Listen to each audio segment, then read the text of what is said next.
बहुत बहुत स्वागत है प्यारे बच्चों आप सभी का आज की इस वीडियो में। और प्यारे बच्चों आज की ये वीडियो क्लास 12th का आपका जो सबसे इंपॉर्टेंट और इंटरेस्टिंग सब्जेक्ट है बच्चों, पॉलिटिकल साइंस यानी कि राजनीतिक विज्ञान, इसी के बोर्ड के एग्जाम के लिए। जी हाँ बच्चों, जैसा कि आप सभी को पता है कि आने वाले कुछ ही दिनों में आपका जो बोर्ड का एग्जाम है बच्चों पॉलिटिकल साइंस का, ये होने वाला है। ठीक है, तो इसी की तैयारी के लिए आज हम डिस्कस करेंगे बच्चों अपना सबसे पहला और मोस्ट इंपॉर्टेंट सैंपल पेपर, और वो भी कंप्लीट सॉल्यूशन के साथ में। ठीक है बच्चों, आपको मैं एक एक क्वेश्चन बहुत अच्छे से समझाऊंगा। एंड आप यकीन मानिए बच्चों कि अगर आपने इस सेशन को पूरा एंड तक देख लिया ना, तो आपके एग्जाम की जो तैयारी है ना सिर्फ अच्छी होगी बल्कि बहुत ज्यादा इंक्रीज होने वाली है इस वीडियो से।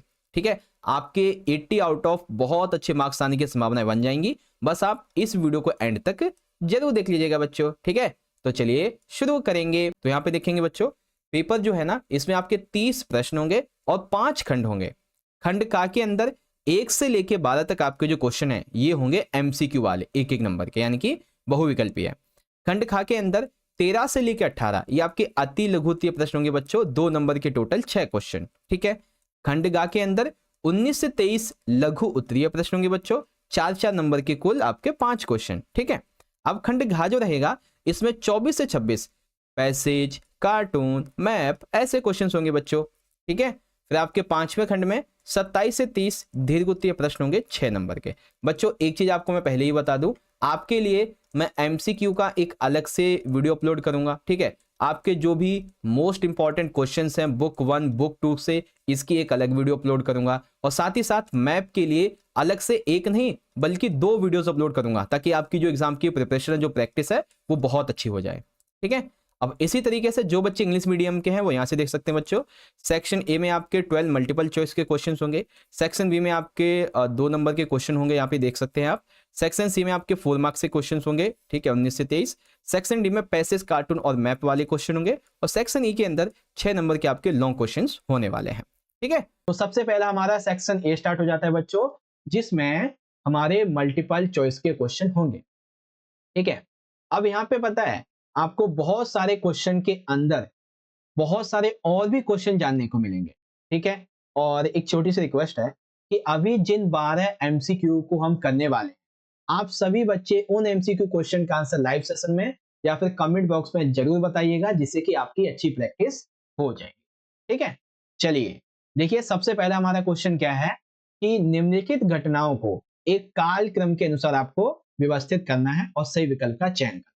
ठीक है, चलिए सबसे पहले बात करते हैं दूसरी दुनिया का पतन, यानी कि यहाँ पे बात हो रही है यूएसएसआर के पतन की। ठीक है, तो कब हुआ था भाई? ये हुआ था दिसंबर 1991 में। ठीक है, इतिहास की सबसे बड़ी जो गराज सेल है, ठीक है, आप सभी को पता है जो यूएसएसआर के विघटन के आसपास में क्या हुआ था कि जो उद्योग थे उन्हें औने पौने दामों में बेचा जा रहा था, इसीलिए इसको इतिहास की सबसे बड़ी गराज सेल कहा गया है। ठीक है, तो ये जहां तक मुझे लगता है ये 1990 के आसपास स्टार्ट हुई। ठीक है, तीसरा है बच्चों अमेरिका में वर्ल्ड ट्रेड सेंटर पर आतंकी हमला, यानी कि वो 9/11 वाली जो घटना थी। ठीक है, तो कब हुई थी? 11 सितंबर 2001 को। ठीक है, उसके बाद आती है रूसी क्रांति, जो कि 8 मार्च 1917 को हुई। अब देखते हैं कि सबसे पहले यहाँ पे कौन सी घटना हुई। तो रूसी क्रांति, यानी कि जिसमें पहले नंबर पे 4 दिया गया। ठीक है, तो ये देखो भाई, डी मिल गया पहले नंबर पे 4। ठीक है, तो यानी कि पहले नंबर पे 4, तो पहले पे आ गई रूसी क्रांति। ठीक है, फिर दूसरा दिया है यहाँ पे इतिहास की सबसे बड़ी गराज सेल, तो ये आ गया। तीसरे पे पतन आ जाता है और चौथे पे आतंकी हमला आ जाता है। ठीक है ना, तो ये जो हमारा डी वाला ऑप्शन है, ये वाला, ये एकदम करेक्ट हो जाएगा। ठीक है बच्चों, आई होप समझ गए होंगे। अब यहाँ पे इंग्लिश मीडियम के बच्चे देख सकते हैं। ठीक है, आपके सामने ये पॉइंट दिए गए हैं, आपको इसमें इसको एक क्रॉनिकल ऑर्डर में बताना है, तो आपका यहाँ पे डी ऑप्शन राइट हो जाएगा। ठीक है, बहुत ही आसान था। अब बात करते हैं अगले क्वेश्चन की। ये क्वेश्चन तो सभी बच्चों को आता होगा। ठीक है, अब मैं इसका आंसर आपको नहीं बताऊंगा क्योंकि आसान है, तो आप मुझे सभी बच्चे इसका आंसर कमेंट बॉक्स में जरूर बताना। ठीक है, देखो हम सभी को पता है कि जो सिक्योरिटी काउंसिल यूनाइटेड नेशंस की, यानी कि जो सुरक्षा परिषद का स्थायी सदस्य है, ठीक है ना, वो टोटल कितने हैं? टोटल है 5। अब इन चारों में से हमें बताना है कि उसमें कौन सा शामिल नहीं है। ठीक है, तो फ्रांस, चीन, रूस, जर्मनी, इन चार में से कौन सा शामिल नहीं है वो आपको कमेंट में बताना है, क्योंकि बहुत ही आसान है। देखना चाहता हूँ कि आपको पता है या नहीं। ठीक है, वैसे आंसर में पिन कर दूंगा। ठीक है, ओके। तो अब हम बात करते हैं इसके इंग्लिश मीडियम में। तो आप यहाँ पे देख सकते हैं, ये आपका क्वेश्चन है। ठीक है, राइट आंसर इसका हो जाएगा आपका it is called justice for. Okay, चलिए क्वेश्चन नंबर 4 में देखिए क्या दिया गया है कि अभिकथन और कारण है। अभिकथन में आपको दो बातें पता चलेंगी। सबसे पहले तो ये कि भारत ने अपना सबसे पहला जो परमाणु परीक्षण था ये कब किया था? 1974 में। ठीक है, और जो दूसरा परमाणु परीक्षण किया था ये 1998 में, जब ये पूरी तरीके से सफल हो गया। तो ये अभिकथन तो सही है। अब कारण क्या बताया जा रहा है कि भारत ने ये परमाणु परीक्षण अपने देश की राष्ट्रीय सुरक्षा के लिए किए थे। बिल्कुल ठीक है। कैसे कह सकते हो सर? क्योंकि हमें पता है इंडिया और पाकिस्तान, इवन चाइना के साथ में भारत के टोटल अभी तक 5 युद्ध हो चुके हैं। तो इसको जो है वो थ्रेट है अदर कंट्रीज से। ठीक है ना, तो इसने ये सही किया। तो हम क्या बोलेंगे यहाँ पे? अभिकथन ए और कारण आर दोनों सही हैं, और कारण कथन की सही व्याख्या भी करता है। ठीक है, तो ऑप्शन आपका ए राइट हो जाएगा। ठीक है, इसी तरीके से इंग्लिश में आ जाएगा, India conducted nuclear test in 1974 and 98, it was necessary for national security. यहाँ पे आपका ए राइट है। ठीक है, चलिए अब देखिए क्वेश्चन नंबर हमारा 5 क्या कहता है कि भारत की जो सुरक्षा रणनीति है इसका तीसरा घटक डैश करना है। ठीक है, तो हमें पता है भारत की सुरक्षा रणनीति के कितने पहलू हैं? टोटल है 4 पहलू या 4 घटक बोल सकते। ठीक है, जिसमें तीसरा घटक ये है कि अपने देश के अंदरूनी जो समस्याएं हैं इनसे निपटने की तैयारी, क्योंकि कई बार भारत के अंदर खुद ही जो अलगाववादी आंदोलन है, ठीक है, ये सभी चलते रहते हैं। तो इन सभी समस्याओं से निपटना इसके अंतर्गत। ठीक है बच्चों, तो the third component of India security strategy is to preparation to deal with the country's internal problems. Okay, अब देखिए यहाँ पे क्या लिखा हुआ है कि 1962 में चीन ने किस देश पे हमला किया था? तो सभी को पता है भाई, दलाई लामा ने भारत में शरण ली थी, तो जिसकी वजह से पंसिल समझौता भारत और चाइना के बीच में जो था वो टूट गया था। ठीक है, मतलब उल्लंघन हुआ, चाइना ने ऐसा बोला, तो इसलिए किस पर युद्ध किया था? ये किया था इसने भारत पे किया था। ठीक है, अगर आप सभी को पता है तो आप मुझे क्वेश्चन नंबर 6 का एक और आंसर बताओ कमेंट बॉक्स में। क्या सर आपको ये बताना है कि ये जो पंचशील समझौता हुआ था, ठीक है, ये पंचशील समझौता भारत के किस नेता, ठीक है, एक बताना है भारत के नेता कौन थे, ठीक है, और उधर चीन के नेता कौन थे। ठीक है, बहुत इंपॉर्टेंट क्वेश्चन है, आता है कई बार पेपर में। पंचशील समझौता भारत के किस नेता और चीन के किस नेता के बीच में हुआ था, आपको उसके नाम बताना है। ठीक है, मैं आंसर वैसे पिन कर दूंगा, आप जाके देख लेना अगर आपको नहीं पता है तो। ठीक है, which country was attacked by China in 1962? It was Nepal. Okay, चलिए अब देखिए क्वेश्चन नंबर 7 में बहुत सी चीजें आपको पता चलेंगी। हमें यहाँ पे मिलान करना है, फिर एक सही विकल्प को चयन करना है। तो सूची 1, सूची नंबर 2। देखिए सबसे पहले ना जो आपको आसान लगता है आप वो देख लो। जैसे कि ये जो आपको डेट्स दिख रही है ना, इसमें से एक डेट तो आपको पता होगी, 1965। क्या हुआ था इस दिन? इस दिन भारत और पाकिस्तान का युद्ध हुआ, है ना? तो आ गया तीसरे का हमारा बी। चलिए हम मैचिंग देखते हैं, जिसमें तीसरे का बी हो। ये देखो 2 मिल गए। ठीक है, तो यानी कि अब हमें एक और देखना पड़ेगा। तो बहुत ही आसान है बच्चों, चीनी क्रांति। क्योंकि जब भारत आजाद हुआ था उसके 1-2 साल के बाद ही चाइना भी आजाद हो गया था, तो 1949। ठीक है, अब देख लो जिसमें चौथे का डी हो, तो अब आ गया हमारा यहाँ पे ऑप्शन नंबर ए। अब देख लो भाई कि जो गुटेनपेक्स आंदोलन का पहला सम्मेलन कब हुआ था? 1961 बेलग्रेड में। जनता पार्टी की सरकार कब बनी थी? तो ये 1977 में बनी थी, आपातकाल के बाद में, क्योंकि इंदिरा गांधी की जो कांग्रेस थी उसको ज्यादा वोट मिले नहीं थे इसी वजह से, है ना? तो यहाँ पे कौन सा राइट हो गया? ऑप्शन नंबर आपका ए राइट हो गया। इसीलिए मैं आपसे कहता हूं मैचिंग के क्वेश्चन करते समय जो आपको आसान लगता है, जो आता है, पहले उसे ढूंढ। ठीक है बच्चों, चलिए आगे बात करते हैं इंग्लिश मीडियम में। तो देखेंगे first conference of non alignment movement, it is 1961। Chinese जो रिवॉल्यूशन हुआ था 1949, India Pakistan war 1965 and Janata party government 1977। Option number A correct. Okay, एक सेकेंड, एक करेक्ट होगा ना इसका, तीसरे का बी। हाँ ठीक है, राइट है। आगे बात आता है क्वेश्चन नंबर 8 की। देखिए क्या लिखा हुआ है, 1954 में किन दो नेताओं ने पंचशील घोषणा पर हस्ताक्षर किए। अच्छा ये क्वेश्चन इसी में था क्या? चलिए इसका आंसर मैं आपको यहीं पे बता दे रहा हूँ वीडियो के अंदर ही, ठीक है। और किसके बीच में हुआ था भाई? तो देखो आप सभी को पता है कि भारत की आजादी के बाद में जब 1952 में पूर्ण रूप से चुनाव संपन्न हुए थे, तो प्रधानमंत्री कौन बने थे? जवाहरलाल नेहरू जी। तो आंसर मिल गया। चाइना की तरफ से कौन होंगे? चाउ एंड लाई हो गए, है ना? बिल्कुल आंसर मिल गया आपको। तो ऑप्शन ए वाला जो राइट है ये आपका हो जाएगा। तो पंचशील समझौता कब हुआ था भाई? 1954 में। किन नेताओं के बीच में? भारत की तरफ से जवाहरलाल नेहरू जी और चाइना की तरफ से चाउ एंड लाई थे, वहां के जो जनरल थे। ठीक है, तो ऑप्शन ए राइट हो जाएगा। ठीक है बच्चों, चलिए क्वेश्चन नंबर 9 आ जाता है। 1990 में किस सरकार ने मंडल आयोग की सिफारिशों को लागू किया? यानी कि मंडल आयोग की 2 से लेके 3 सिफारिशें थी, ठीक है। तो इसे किस सरकार ने बेसिकली लागू किया था? तो आप सभी को पता है उसमें किसकी सरकार थी? उस समय थी राष्ट्रीय मोर्चा की सरकार। ठीक है, किसकी? राष्ट्रीय मोर्चा की सरकार, नेशनल फ्रंट गवर्नमेंट।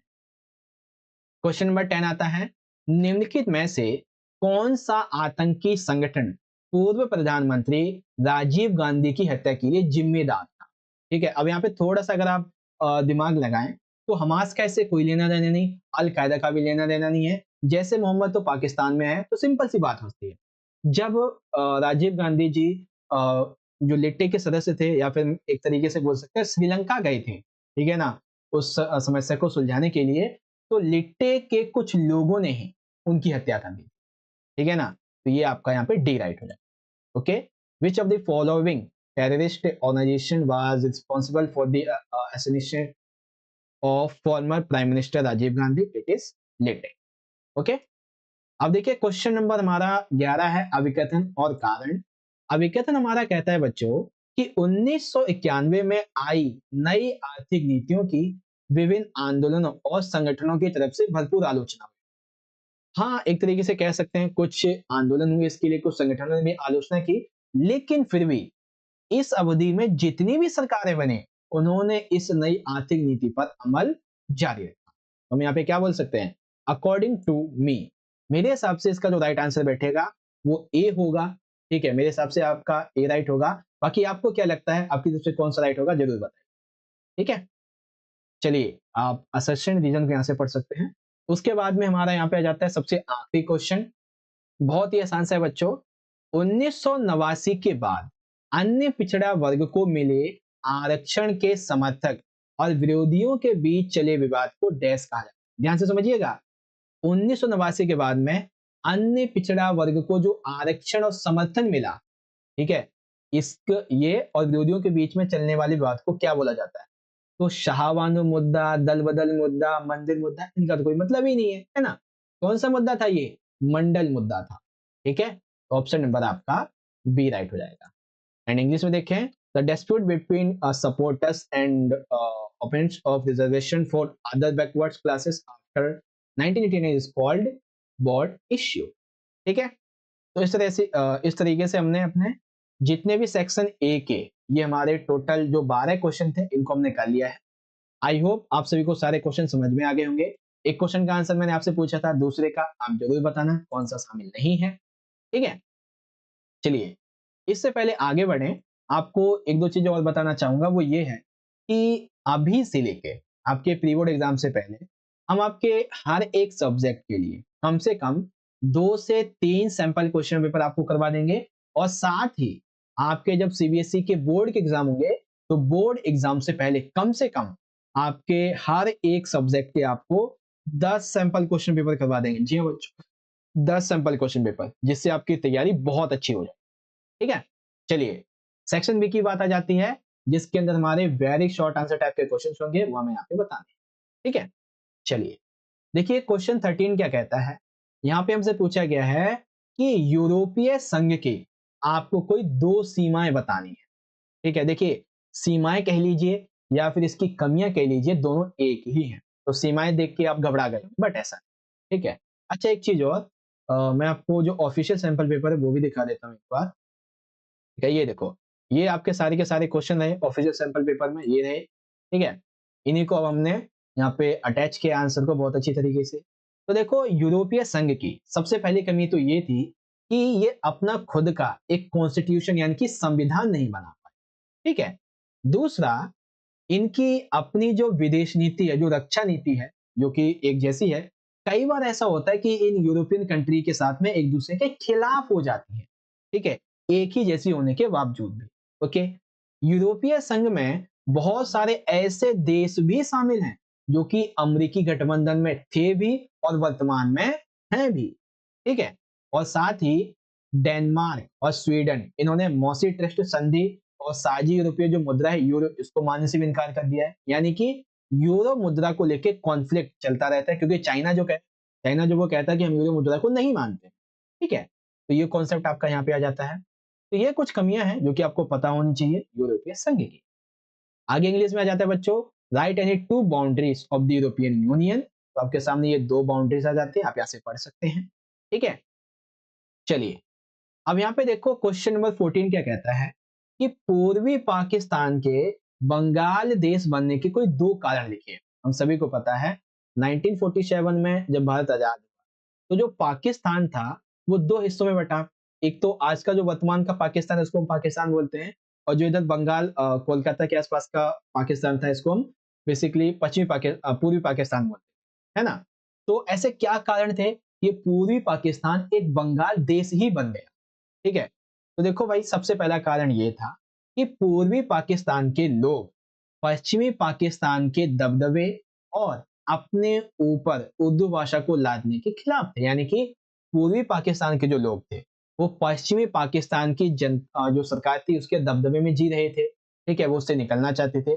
साथ ही वेस्ट पाकिस्तान की जो सरकार थी वो उनके ऊपर उर्दू भाषा थोप रही थी, ठीक है।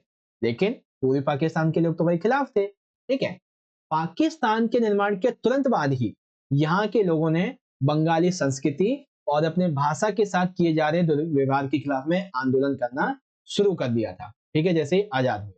इस क्षेत्र की जनता ने प्रशासन में अपने न्यायोचित प्रतिनिधित्व और राजनीतिक सत्ता में अपनी हिस्सेदारी की मांग भी उठाई, लेकिन उसे सुना नहीं गया और यही धीरे धीरे आगे चल के उग्र रूप लेता गया। और इन सभी कारणों की वजह से एक युद्ध छिड़ा। फिर बाद में जाके 1971 में भारत ने बांग्लादेश को मदद दी, यानी कि बंगाल को मदद दी, फिर वो बांग्लादेश बन गया, ठीक है ना।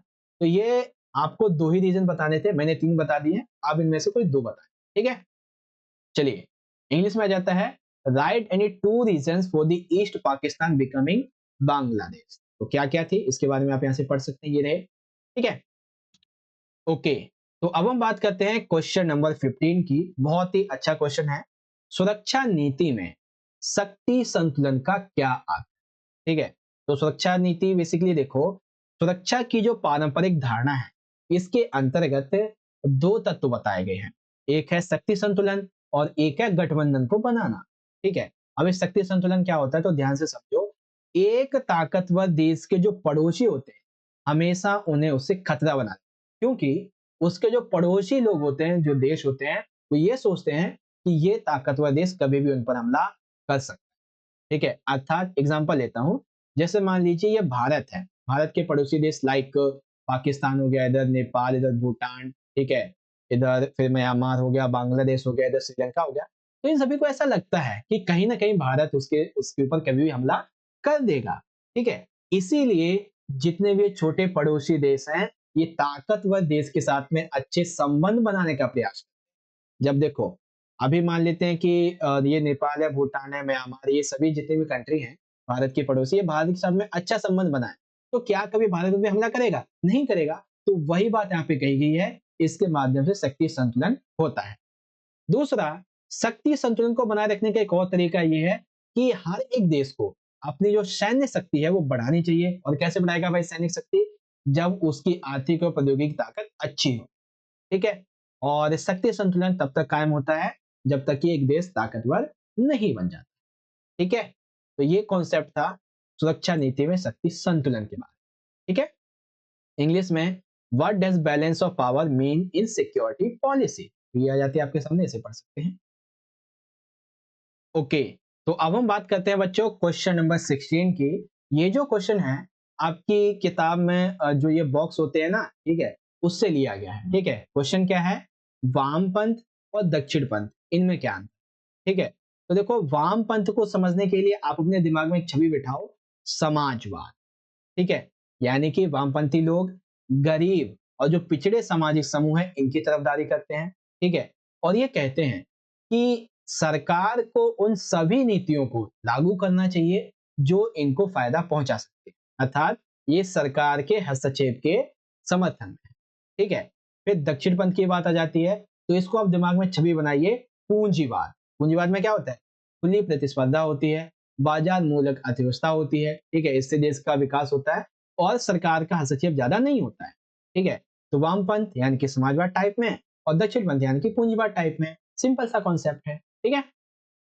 इंग्लिश मीडियम में, what is the difference between leftist and rightist sect, यानी कि लेफ्ट विंग और राइट विंग में क्या अंतर, ठीक है, तो आप यहां से देख सकते हैं। फिर आ जाता है क्वेश्चन नंबर 17, बहुत ही अच्छा प्रश्न है बच्चों, भारत की विदेश नीति के किन्हीं दो तत्वों का वर्णन कीजिए। आपको तीन बताऊंगा। देखिए, विदेश नीति, ठीक है, यानी कि हमारी जो फॉरेन पॉलिसी है वो क्या है। सबसे पहली नीति का जो तत्व है वो है गुटनिरपेक्षता की नीति। कैसे, क्योंकि जब शीत युद्ध चल रहा था तो उस समय जो भी नई कंट्री आजाद हो रही थी, आपको पता है शीत युद्ध 1945 से लेके 1991 तक चला, ठीक है, सेकेंड वर्ल्ड वॉर के खत्म होने के बाद और 1991 तक, जब तक यूएसएसआर विघटित नहीं हो गया। इसी बीच 1947 में भारत आजाद हुआ था, तो ऐसे में उसके सामने दो ही ऑप्शन थे, या तो वो यूएसए में शामिल हो जाए, ठीक है, या तो वो यूएसएसआर में शामिल हो जाए, लेकिन भारत तो होना नहीं चाहता था। तो इसीलिए भारत ने क्या किया, एक तीसरे विकल्प के रूप में गुटनिरपेक्ष आंदोलन का विकास किया, जो कि इन दोनों मान सकते हैं दूरी बना के अपना खुद स्वतंत्र रह के आजाद होके विकसित हो सके, ठीक है। दूसरा है लोकतंत्र का सम्मान।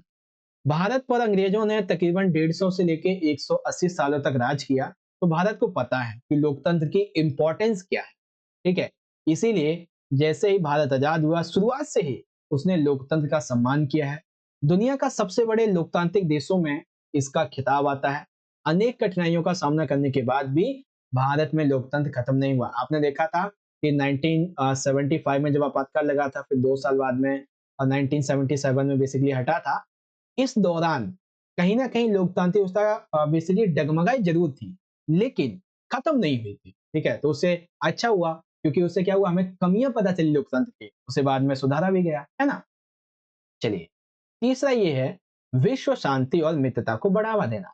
देखो, शीत युद्ध के दौरान भारत ने बहुत सारे ऐसे प्रयास किए जिससे जो शीत युद्ध है वो कम हो सके।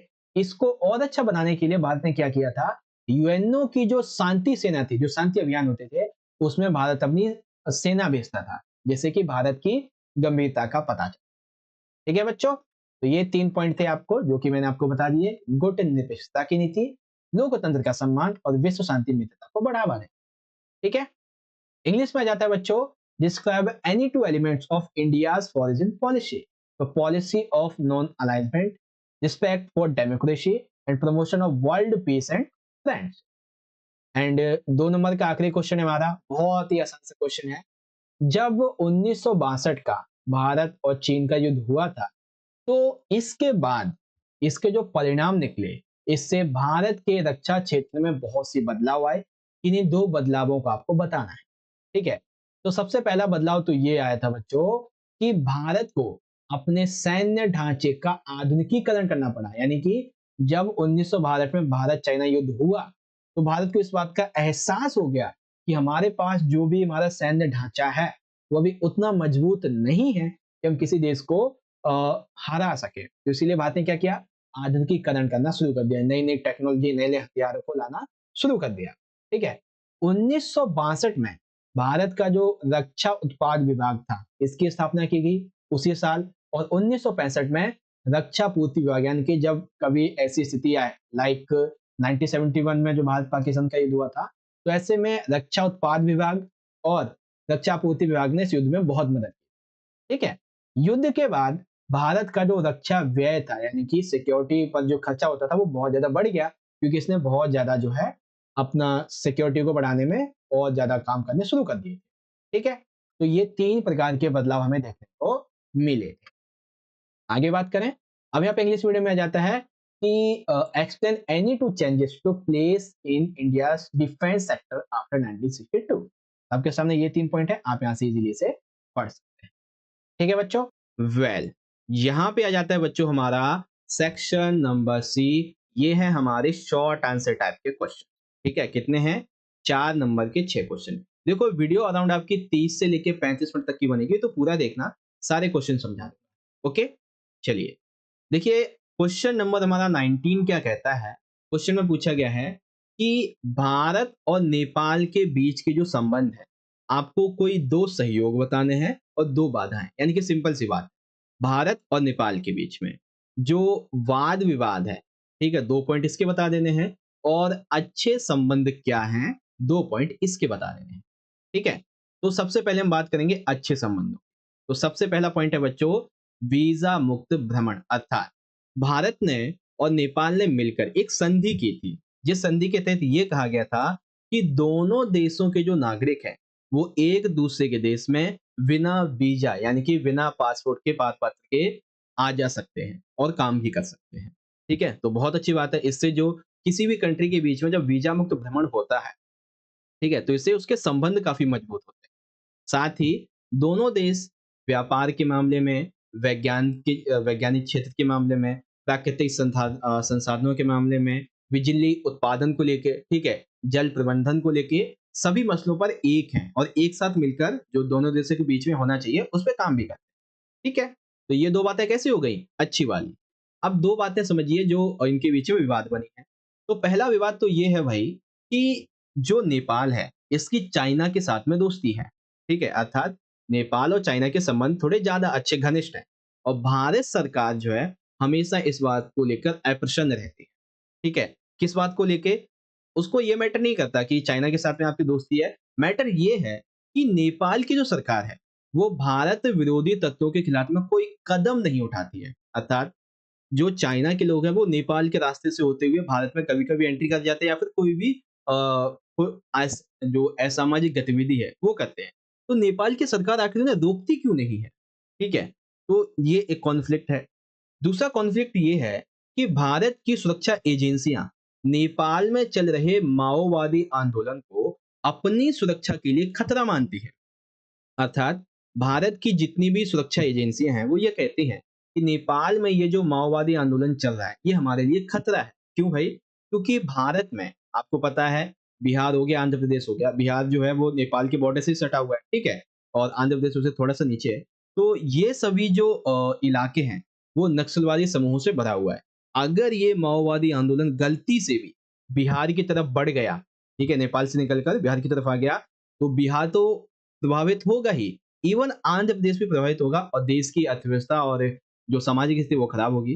तो भारत इसको लेके नाराज है काफी। ठीक है, और भी कई बातें हैं। अब नेपाल क्या कहता है? नेपाल कहता है भाई कि भारत जो है ना वो हमारे देश के जो प्राइवेट मामले हैं, निजी मामले हैं, उनमें दखल अंदाजी करता है। क्या? नेपाल कहता है कि हमारी जो नदी जल परियोजना है, पनबिजली परियोजना है, भारत इन पे आंख गड़ाए हुए है, कभी भी इनको हड़प सकता है या फिर इस पे जो है कुछ भी कर सकता है, ऐसी बात कहता है। वहीं चारों तरफ से जमीन से घिरे नेपाल को ऐसा भी लगता है कि भारत उसको अपने भू क्षेत्र से होकर समुद्र से पहुंचने से रोकता है। ये बात है।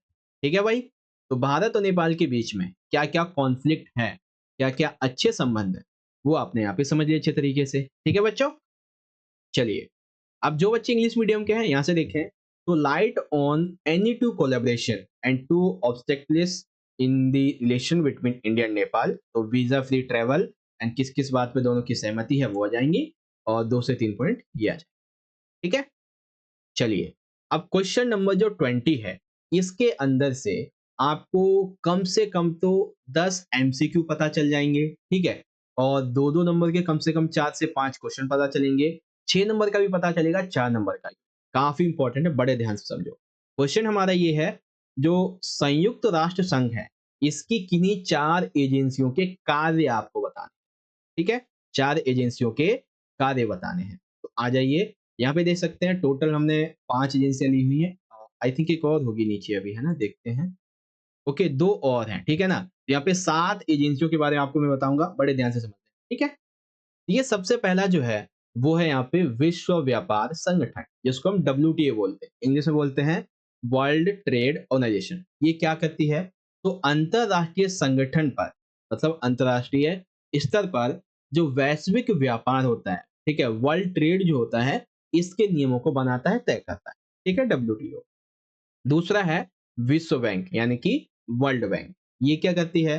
तो मानवीय विकास में जैसे किसी देश में शिक्षा का विकास करना है, स्वास्थ्य का विकास करना है, ठीक है? तो मानवीय विकास, कृषि और ग्रामीण विकास, पर्यावरण की सुरक्षा के लिए या फिर अपने देश का विकास करना है, उसके लिए क्या करती है? कार्य करती है। ठीक है? साथ ही ऋण भी प्रोवाइड करवाती है। ठीक है?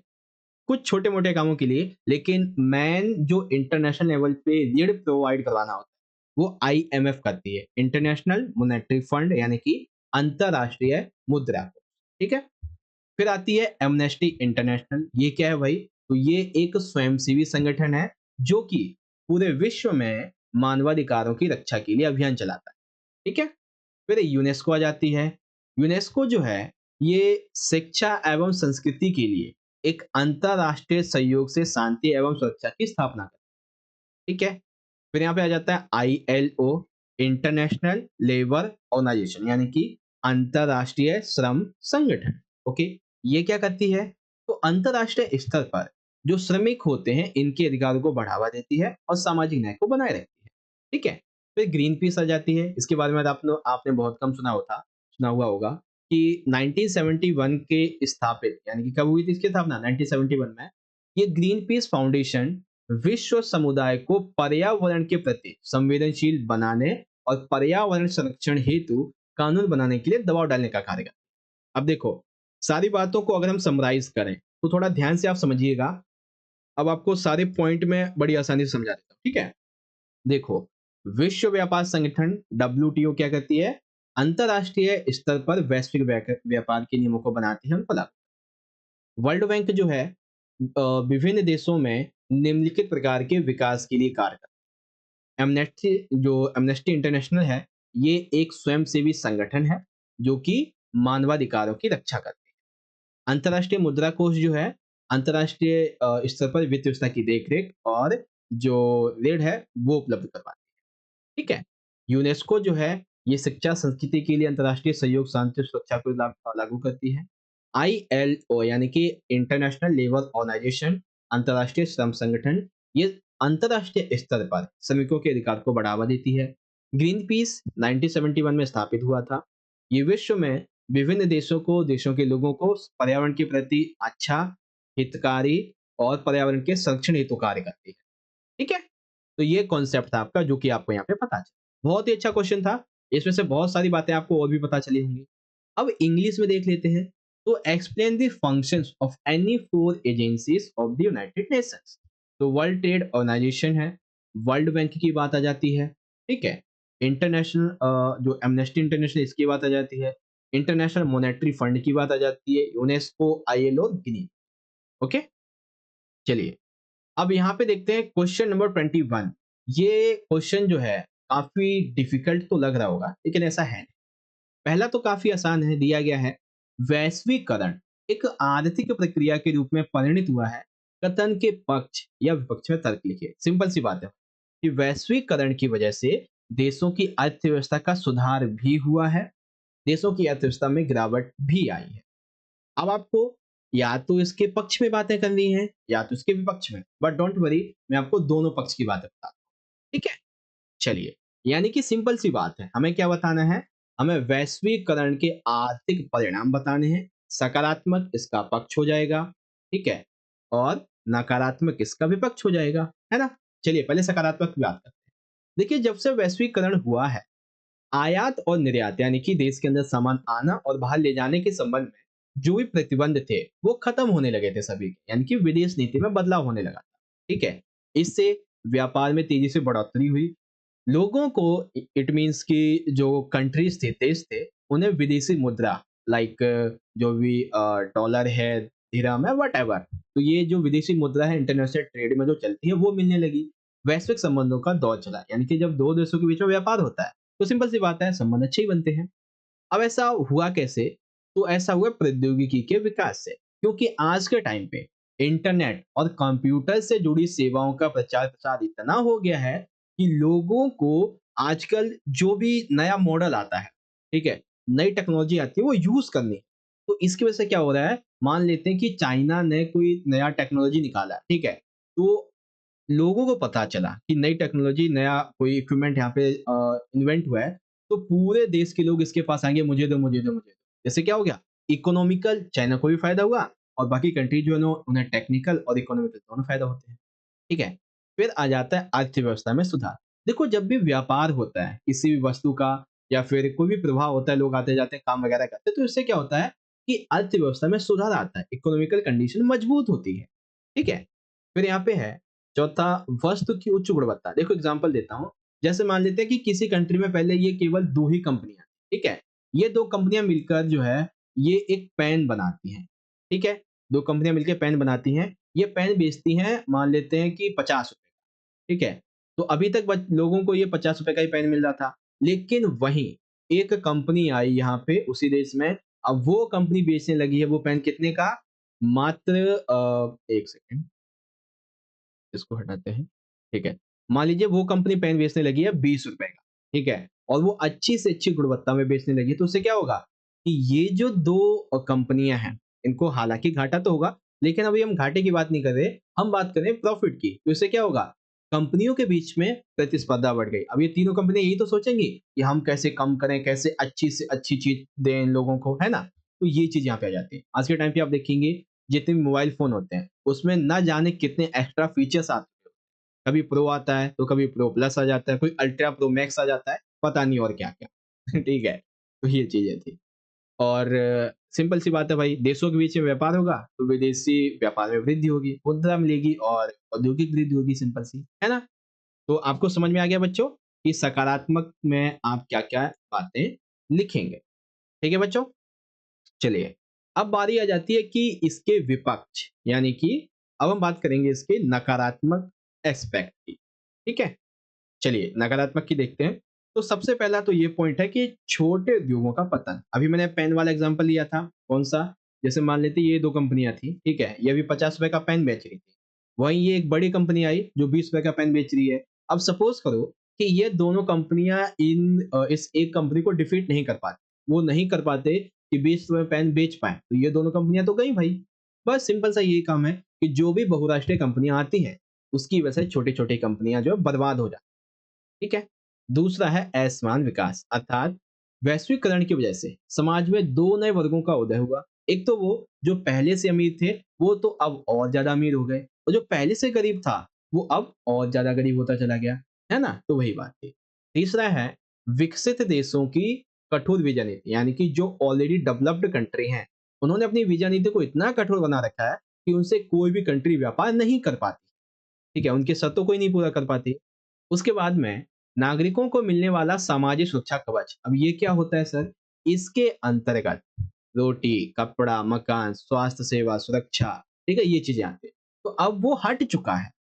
ठीक है, ये बातें यहाँ पे कही गई हैं। तो आई होप आपको नकारात्मक परिणाम पता ही चल गए होंगे। अब इसमें चाहें तो आप अपनी तरफ से एक दो ऐड कर सकते हैं, सिंपल सा। ठीक है बच्चों, चलिए दूसरा क्वेश्चन है कि वैश्वीकरण के राजनीतिक प्रभावों का संक्षेप में परीक्षण कीजिए। तो भाई राजनीतिक प्रभाव क्या हो सकते हैं वैश्वीकरण, आ जाइए समझते हैं। अब इसमें भी हम दो तरीके से समझेंगे, ठीक है, एक तो सकारात्मक और एक नकारात्मक। आइए ध्यान से समझते हैं। वैश्वीकरण के राजनीतिक परिणाम में पहले सकारात्मक। देखिए आज के टाइम पे जो राज्य की सरकार, यहाँ पे राज्य का मतलब है एक देश, ठीक है, मैं लिख भी देता हूँ। यहाँ पे एक राज्य का मतलब है एक देश, ठीक है। राज्य की सरकारों को आज के टाइम पे ये जो नई नई टेक्नोलॉजी मिल रही है, नई नई जो तकनीकें मिल रही है, इसकी वजह से क्या हो रहा है, वो अपनी शासन व्यवस्था को से चला पा रहे हैं। क्योंकि देखो जैसे नई टेक्नोलॉजी मिली उन्हें, ठीक है, तो वो अपने कंट्री के जो जनता है, ठीक है, उसके बारे में जान सकते हैं, वो क्या सोचते हैं, यानी कि ग्राउंड लेवल पे क्या चीजें चल रही है सरकार के बारे में, क्या सुधार करना चाहिए, तो इसको अच्छी तरीके से वो कर सकते हैं। ठीक है ना, तो ये बात थी। उसके बाद में पर्यावरण के मामले में, कानूनी व्यवस्था के मामले में, राष्ट्रीय सुरक्षा के मामले में आज ये सभी बहुत ही मजबूती से और सूझबूझ करके कार्य करते हैं। ठीक है, राष्ट्रीय सुरक्षा कैसे कह सकते हो सर? क्योंकि जो भी नई टेक्नोलॉजी मिलती है, जैसे रडार है, ठीक है? तो उससे हम ये देख सकते हैं हमारे आस-पास कोई हम पे मिसाइल वगैरह तो नहीं गिराने वाला है, ठीक है? एक एंटी डिफेंस जो क्या बोलते हैं, जो इज़राइल के टाइम पे अभी है ना उसके पास में एंटी डिफेंस मिसाइल जो बूमर एक तरीके से उसमें जो भी मिसाइल आती है उसको तोड़ देती है, ठीक है ना? हवा में ही मार देती है। तो ऐसी बहुत सारी टेक्नोलॉजी मिल चुकी है, तो इससे राष्ट्रीय सुरक्षा अच्छी हो जाती है ना? ये चीज़ें। नई प्रौद्योगिकी के कारण देश आज बहुत ज़्यादा मजबूत हो रहे हैं क्योंकि इन तकनीकों से वो नागरिकों के बारे में सूचना इकट्ठा कर पा रहे हैं, ग्राउंड लेवल पे जा पा रहे हैं। यदि किसी देश की आपको आर्थिक और सैन्य व्यवस्था अगर उसकी कमजोर हो रही है, तो विश्व के बाकी देशों से सहायता माँगकर ऐसे संपन्न बना सकते हैं, सिंपल सा। अभी के टाइम पे मान लेते हैं इज़राइल जो है, ठीक है? जो वॉर चल रहा है इज़राइल और हमास का, अभी के टाइम पे मान लेते हैं इज़राइल जो है वो काफ़ी ज़्यादा कमजोर हो गया है, ठीक है? आर्थिक तौर पे, सैनिक तौर पे भी। तो इस वैश्वीकरण की वजह से राजनीतिक तौर पे वो क्या कर सकता है, विभिन्न देशों से बातचीत कर सकता है, जैसे भारत से बातचीत करता रहता है, ठीक है? सैनिक सहायता माँग सकता है या हम खुद भी दे सकते हैं। तो इससे क्या होता है कि वो स्वयं को विकसित और कर सकता है ना? अपनी जो व्यवस्था है उसको और अच्छा दोबारा से कर सकता है, ठीक है?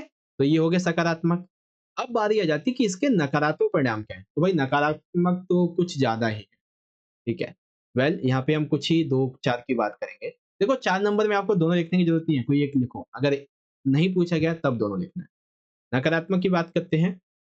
सबसे पहला तो ये कि राज्यों की सरकार अर्थात जो देशों की गवर्नमेंट है, इनकी ताकत तथा क्षमता में कमी आई है।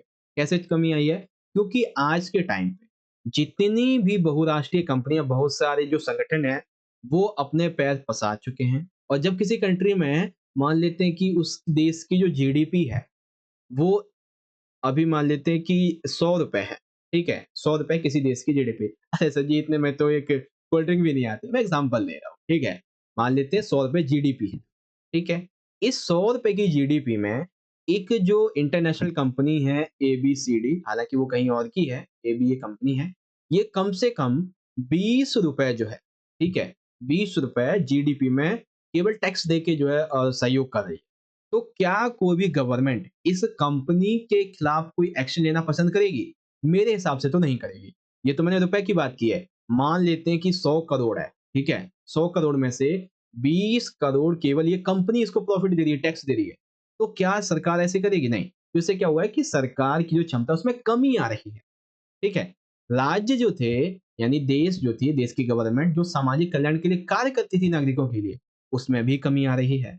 लोक कल्याणी राज्य के स्थान पे बाजार जो है, वो आर्थिक और सामाजिक प्राथमिकताओं के निर्धारक बन चुके हैं। यानी कि अब केवल बाजार ही सबसे ज़्यादा इम्पोर्टेंट माना जाता है, ठीक है? नागरिकों को मिलने वाला सुरक्षा कवच हट चुका है, इसके पुनर्निर्माण की ज़रूरत है, ये कुछ बात। ठीक है बच्चों? तो ये चीज़ें आपको पता चली और हाँ, यहीं पे ये कंप्लीट हो जाता है। तो इस तरह से क्वेश्चन नंबर 21 दोनों हमने देख लिए वैश्वीकरण की आर्थिक प्रक्रिया के रूप में ये कुछ बातें, ये कुछ और ये। अब इंग्लिश में आ जाते हैं। Give arguments for against the statement globalisation has resulted an economic process. जी हाँ, बिल्कुल है। तो इकोनॉमिक कॉन्सिक्वेंसेस क्या है ग्लोबलाइजेशन के? तो पॉजिटिव साइड आपकी ये हो जाएगी, ठीक है? उसके बाद में जो नेगेटिव साइड है वो आपकी ये वाली हो जाएगी। फिर पॉलिटिकल जो क्या नाम है पॉलिटिकल कॉन्सिक्वेंसेस हैं ग्लोबलाइजेशन के, तो पॉलिटिक ये हो जाएंगे, ठीक है? एंड देन रही बात नेगेटिव की, तो वो आप यहाँ से देख सकते हैं वो आपके ये हो जाएंगे, ठीक है? चलिए। ओहो, एक फिर से अथवा आ गया है। चलिए कोई बात नहीं, हम दोबारा से एक अथवा फिर से करेंगे। क्वेश्चन क्या है हमारा 22 में पूछा गया है कि सन 1975 में राष्ट्रीय आपातकाल की घोषणा के क्या परिणाम हुए? इन्हीं चार का वर्णन कीजिए। अब ध्यान से समझो। जब 1975 में आपातकाल लागू किया गया, तो लागू करने के तुरंत बाद इसके क्या-क्या परिणाम निकले? ये क्वेश्चन आपका 6 नंबर में भी आएगा और इस 6 नंबर के क्वेश्चन के अंदर से आपके 2 नंबर के 4 क्वेश्चन भी निकलेंगे। अभी आपको मैं समझाऊंगा कैसे। ठीक है? देखिए, जब आपातकाल की घोषणा हुई 1975 में, तो उसके कई परिणाम निकले, जिसमें एक परिणाम मीडिया के ऊपर जाता है, दूसरा नागरिकों के ऊपर जाता है, तीसरा नेताओं के ऊपर जाता है और चौथा जो है, वो खुद देश की इकोनॉमिकल कंडीशन के ऊपर जाता है ना?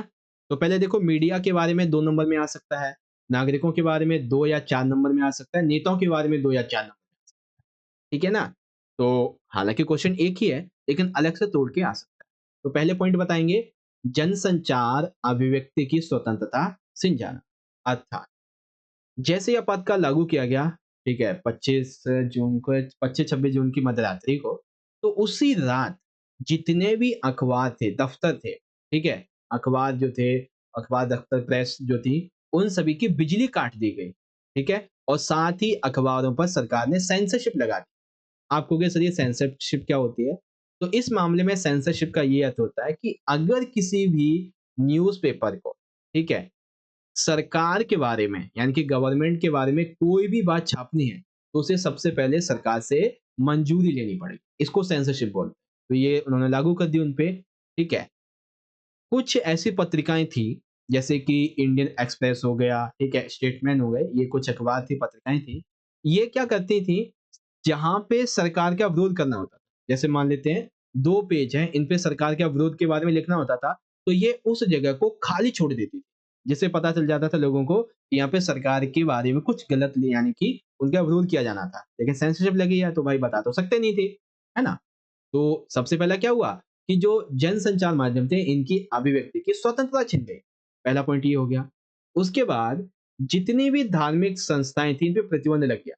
अर्थात ऐसा कहा गया कि सांप्रदायिक हिंसा फैल सकती है। इसी आशंका के आधार पे जितनी भी सांप्रदायिक संस्थाएँ हैं, जितने भी धार्मिक संस्थाएँ, इन पे प्रतिबंध लगाया जाता है। जैसे कि राष्ट्रीय स्वयंसेवक संघ यानी कि आरएसएस, जमात-ए-इस्लामी, इन सभी पे लगा दिया। ठीक है? तो दूसरा धार्मिक के बारे में हो गया। तीसरा है नागरिकों पर क्या-क्या अत्याचार हुए। तो सबसे पहला अत्याचार ये हुआ कि हमारा जो स्वतंत्रता का अधिकार है, ठीक है? अनुच्छेद 1922, इसके अंदर हमारा है जीवन जीने का अधिकार, अनुच्छेद 21, ये हमसे छीन लिया गया। क्यों भाई? क्योंकि जब सरेआम ऑर्डर मिला है गोली मारने का, घर से बाहर निकल नहीं सकते, ठीक है ना? तो क्या है, जीवन जीने का अधिकार ही छीनने के तरीके से। निवारक नजरबंदी की जा सकती है, वो भी नॉर्मल तो 3 महीने के लिए होती है, लेकिन वो कई सालों तक हो सकती थी, ठीक है? लोगों को जबरदस्ती पकड़-पकड़ के उनकी नसबंदी कराई जाए। ऐसा क्यों? क्योंकि जनसंख्या अगर बढ़ेगी, आपातकाल में सब घर में ही रहेंगे, तो इससे क्या होगा, देश की इकोनॉमिकल कंडीशन बहुत ज़्यादा खराब, तो नसबंदी की जा रही थी। इवन कुछ ऑर्डर तो ऐसे भी सुनने के मिले थे, जो पुलिस अधिकारी थे उन्हें ऐसे ऑर्डर भी मिले थे कि तुम गाँव वालों से ये कहो कि जितने ज़्यादा तुम लोगों को लेके आओगे, उनकी नसबंदी कराओगे, उतना ज़्यादा तुम्हें पैसा मिलेगा, प्रॉफिट इंसेंटिव मिलेगा। ये बात अभी सामने निकल कर आ रही थी, ठीक है?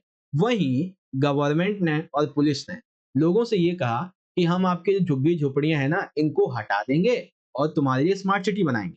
तो ठीक है, वो लोग वहाँ से हटे और झुग्गी-झोपड़ी को हटा भी दिया, लेकिन स्मार्ट सिटी घंटा कुछ नहीं बनाए, ठीक है ना? तो ये चीज़ें बातें यहाँ पे कही गई थी।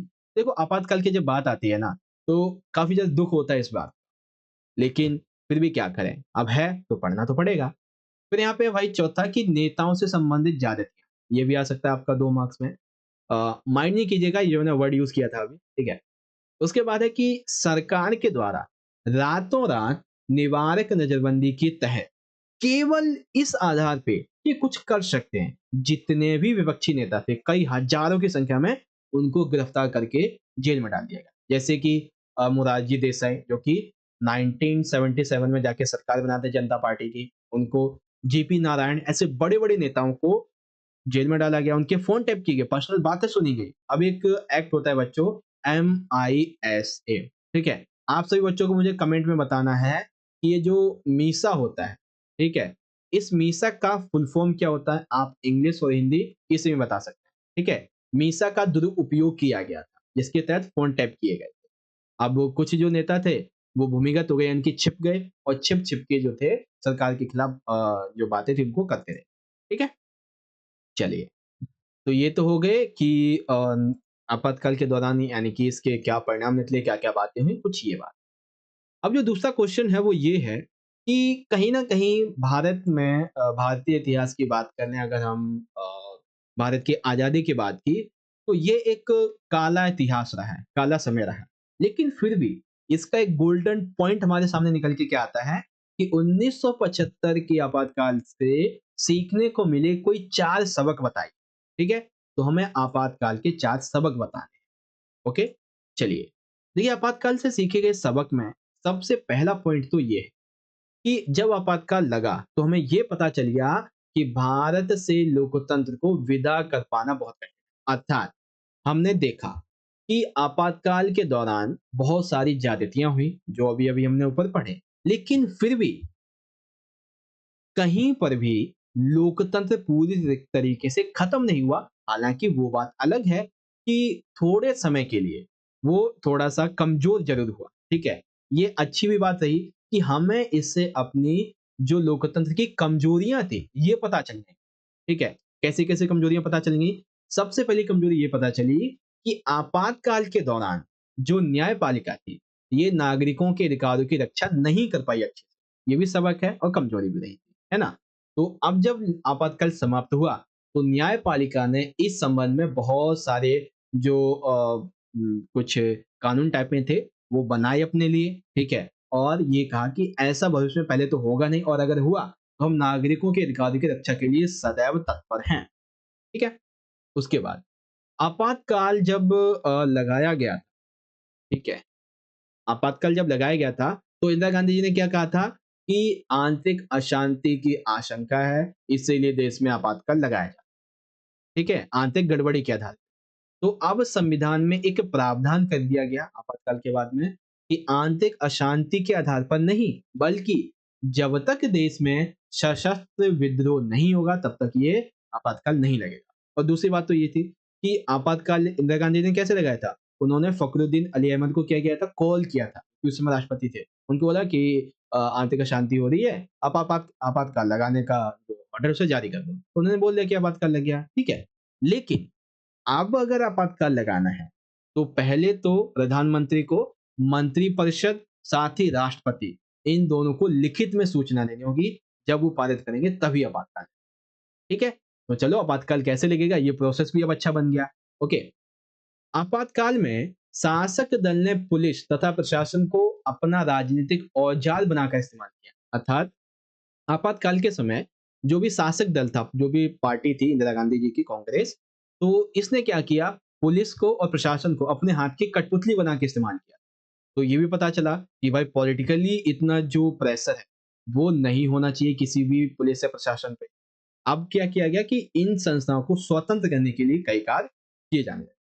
ठीक है भाई, देखो, आई नो वेरी वेल आधा घंटा हो चुका है, लेकिन हाँ, आपको क्वेश्चन बढ़िया तरीके से समझ में आ रहे होंगे, है ना? चलिए इंग्लिश में जाते हैं कि what were the consequences of the declaration of national emergency in 1975 describe any. तो freedom of mass communication and expression was snatched away, ban on religious institutions, athletics on citizen violation of rights and इसके बारे में। ठीक है, उसके बाद देखिए describe any for many lessons learn from emergency of 1975। तो क्या क्या हमने लेसन सीखे, पहला, दूसरा, तीसरा और चौथा, ये सभी आप यहाँ से पढ़। ओके, चलिए अब यहाँ पे आ जाता है बच्चों क्वेश्चन नंबर 23। पूछा गया है आपातकाल के बाद, आपातकाल के बाद के दौर में भाजपा एक महत्वपूर्ण शक्ति के रूप में उभरी। इस दौर में इस पार्टी के विकास के क्रम का उल्लेख कीजिए। यानी कि 1977 के बाद, ठीक है, जो बीजेपी सरकार थी आखिर ये कैसे मजबूत बनती चली गई ये बता। देखो, आपातकाल के बाद के दौर में 1980 में भारतीय जनसंघ को समाप्त कर दिया गया।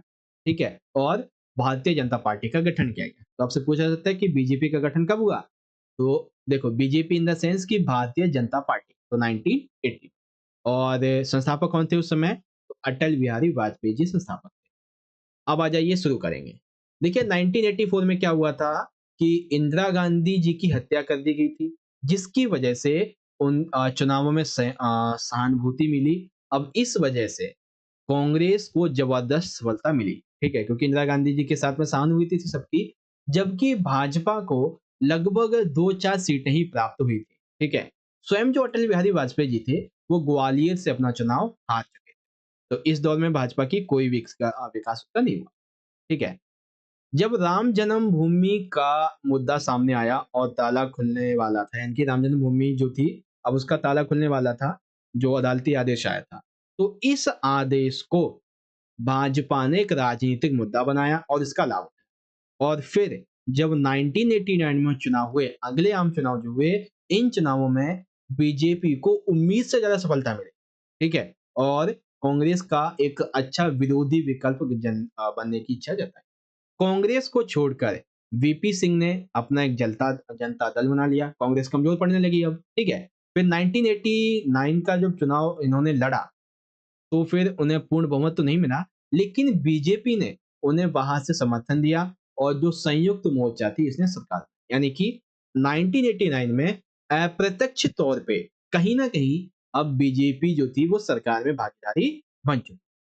बीजेपी के नेता जो थे लाल कृष्ण आडवाणी जी, इन्होंने हिंदुत्व और राम मंदिर के मुद्दे पर रथ यात्रा का आयोजन किया, और जब यह यात्रा बिहार से गुजर रही थी तो तत्कालीन मुख्यमंत्री लालू प्रसाद यादव ने इसे रोक दिया। तो फिर क्या हुआ, फिर बीजेपी समझ गई अब तो फायदा उठाना चाहिए, तो बीजेपी ने इस मुद्दे की वजह से केंद्र में अपना समर्थन वापस ले लिया, और वीपी सिंह जो थे उस समय प्रधानमंत्री जो थे, उनके सरकार जाती रही, ठीक है। क्योंकि जब हम ही रथ यात्रा निकाल रहे हैं तो हमको ही रोक रहे हो, हम ही ने समर्थन दिया, तो क्यों समर्थन देंगे, हटा लिया हमने समर्थन। फिर 1991 और 96 के चुनावों में बीजेपी अपनी स्थिति को मजबूत करती रही। जब 1996 के चुनाव हुए तो सबसे बड़ी पार्टी बनकर ये उभरी, वो पार्टी जो 1980 में बनी थी, वो पार्टी पिछले 15-16 सालों में अपने विकास को मजबूत करती रही, और जब 1996 के चुनाव हुए तो मजबूत पार्टी बनी। इसमें बीजेपी को सरकार बनाने का न्योता मिल गया, लेकिन ज्यादातर पार्टियां जो थी वो बीजेपी की नीतियों के खिलाफ। इसी वजह से बीजेपी सरकार को लोकसभा में बहुमत तो नहीं मिला। भाजपा अंततः एक गठबंधन जिसे बोलते हैं राज्य राजकीय जनतांत्रिक गठबंधन, यानी कि एनडीए, इसके नेता के रूप में सत्ता में आई, और 1998 से जून 1999 तक सत्ता में रही। फिर 1999 में इस गठबंधन ने पूर्ण रूप से सत्ता हासिल कर ली, और एनडीए की इन दोनों सरकारों में अटल बिहारी वाजपेयी जी प्रधानमंत्री रहे। फिर 1999 के एनडीए यानी एनडीए सरकार, यानी कि राजी से बोलते हैं, इसने अपना कार्यकाल पूरा किया। फिर 2004 में चुनाव हुए, उतनी सफलता ऐसे नहीं मिली, और फिर धीरे धीरे करके हम सभी को पता है 2014, फिर 2019 और अब 2024, ठीक है। 2014 और 19 में तो बीजेपी की सरकार बनी ही है, अब 24 का जब चुनाव होगा तब की तब देखेंगे, ठीक है। तो ये बात है। तो इस हिसाब से हम कह सकते हैं कि हाँ, आपातकाल के बाद में शुरुआती दौर में तो इसकी कोई स्थिति थी ही नहीं, कोई जानता तक नहीं था, लेकिन 1996 में ये पूर्ण रूप से सरकार में बनी, ठीक है। चलिए, अब देखते हैं इसका इंग्लिश मीडियम के क्वेश्चन को। तो BJP emerged as an important force in the post emergency area, mention the development sequences of this party during the. तो आपके सामने ये पॉइंट है, आप यहाँ से पढ़ सकते हैं इन सभी को, ठीक है। चलिए, तो यहाँ पे हमने अपने जो थे क्वेश्चन नंबर 23 तक ये कंप्लीट कर लिए हैं। अब हम बात करेंगे बच्चों सेक्शन नंबर डी की, ठीक है। अब हम बात करेंगे अपने सेक्शन नंबर डी की, जिसमें है पैसेज, कार्टून और मैप बेस्ड। तो नीचे दिए गए गद्यांश को मैं पढ़ना है, फिर पूछे गए प्रश्नों का मैं उत्तर देना, ओके। चलिए देखते हैं क्वेश्चन क्या है। ये दिया गया है आपका पॉइंट, आप चाहें तो इसे पढ़ सकते हैं कि अधिराष्ट्रीय संगठन के तौर पर यूरोपीय संघ आर्थिक, राजनीतिक, सामाजिक मामलों में दखल देने में सक्षम है, लेकिन अनेक मामलों में इसके सदस्य देशों की अपने विदेश और रक्षा नीति है, ठीक है, अलग अलग है, जो कि कई बार एक दूसरे के खिलाफ भी होती है। यही कारण है कि इराक पर अमेरिका हमले में ब्रिटेन के प्रधानमंत्री टोनी उसके साथ थे, लेकिन जर्मनी और फ्रांस इसके हमले के खिलाफ थे। यूरोपीय संघ के कई नए सदस्य देश भी आज अमेरिकी गठबंधन में थे। यूरोप के कुछ हिस्सों में यूरो को लागू करने के कार्यक्रम को लेकर काफी नाराजगी थी। यही कारण है कि ब्रिटेन की पूर्व प्रधानमंत्री मार्गरेट थैचर ने ब्रिटेन की रुपये बाजार को अलग रखा। ओके, तो अब हम बात करते हैं इसके क्वेश्चन की। देखिए सबसे पहला क्वेश्चन क्या है कि यूरोपीय संघ की स्थापना डैश में हुई, अर्थात कब हुई। तो देखो अकॉर्डिंग टू गूगल इसकी जो स्थापना हुई थी वो 1 जनवरी 1993 को हुई थी, ठीक है। लेकिन इसके आसपास की डेट अगर हम देखें तो 1992 है, क्योंकि मॉसिट्रो संधि पर इसी टाइम पे हस्ताक्षर हुए थे, ठीक है। तो कब बोलेंगे, ऑप्शन नंबर बी हमारा है। उसके बाद आ जाता है हमारा दूसरा वाला कि निम्नलिखित में से कौन सा देश अब यानी कि वर्तमान में यूरोपीय संघ का सदस्य नहीं है, जो पहले था लेकिन अब नहीं। तो फ्रांस भी शामिल है, जर्मनी और इटली, ये तीनों शामिल है, बट ब्रिटेन शामिल नहीं है। तो ऑप्शन नंबर सी यहाँ पे आ जाए। ठीक है, उसके बाद आ जाता है बच्चों तीसरा क्वेश्चन कि यूरोपीय संघ के किस देश ने यूरोपीय जो मुद्रा है यूरो, ठीक है, यूरोपीय संघ की मुद्रा कौन सी है, यूरो है, इसको मानने का प्रतिरोध किया। तो उस कंट्री का क्या नाम है, उसका नाम है बच्चों स्वीडन। क्या नाम है, स्वीडन। अब देखो, ये जो क्वेश्चन है ना आपका, यही क्वेश्चन इस क्वेश्चन का आंसर है। कैसे, निम्नलिखित में से यूरोपीय संघ किस मामले में आपसी सहमति नहीं बना सका है। तो अभी आपको पता है कि मुद्रा यूरो को नहीं माना, यानी कि सहमति नहीं बनी है। तो कौन सा हो जाएगा, अपनी जो मुद्रा है यूरो, इस पर सहमति नहीं बनी है। अपने झंडे को लेके, संविधान को लेके, स्थापना दिवस को लेके सब कुछ सॉर्टेड है, बस मुद्रा का नहीं। ठीक है, तो ये कॉन्सेप्ट था। आई होप आपको समझ में आ चुका होगा। अब इसी तरीके से इंग्लिश में जाएगा, आप चाहो तो इसे पढ़ो। क्वेश्चन ये है कि यूरोपीय यूनियन कब बना था, तो 1992 में। ठीक है, साथ ही मेंबर इसमें से अब कौन नहीं है, तो ब्रिटेन मेंबर नहीं है।